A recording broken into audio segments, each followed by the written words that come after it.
আজকে আমি তোমাদের সামনে খুবই গুরুত্বপূর্ণ এবং একটা প্রয়োজনীয় টিপস নিয়ে এসেছি।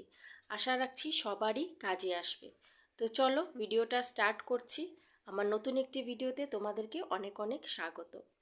তো টিপসটি হলো, আজকালকার সবারই ঘরে ছোট হোক বড় হোক সবারই চুল খুবই জলদি পেকে যাচ্ছে।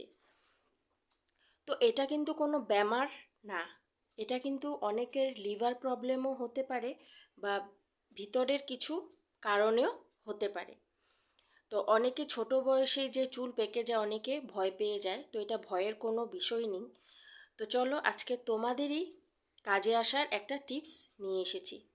তো টিপসটি হলো, কোনো কিছু ভয়ের বিষয় নেই, এটা সবাই ইউজ করতে পারবে। আমিও করেছি, আমার ছেলেও করেছে। আমার ছেলে ক্লাস 4-এ পড়ে, আমার ছেলেরও কিন্তু চুল পেকে গেছে। তো এটা কোনো হার্মফুল না, কোনো ক্ষতি হবে না, তোমরা জাস্ট শুনে নাও। তো চলো, একটা বড় চামচের 1 চামচ মেথি নিবে, আর একটা বড় চামচের 1 চামচ সাদা তিল, আর ছোট বাটির এতটুক কারি পাত্তা নেবে। আবারও বলছি, একটা বড় চামচের 1 চামচ মেথি, একটা বড় চামচের 1 চামচ সাদা তিল এবং একটা ছোট বাটি কারি পাত্তা। এটা সবার ঘরে প্রায়ই অ্যাভেলেবেল থাকে। তারপর একটা কড়াই গরম করবে, গরম করে 3টা জিনিসই ভালো করে ভাজতে হবে, নাড়তে থাকতে হবে যত পর্যন্ত না কালো হয়ে না যায়, যত পর্যন্ত না ধোঁয়া না বের হয় তত পর্যন্ত এটাকে ভাজতে থাকতে হবে।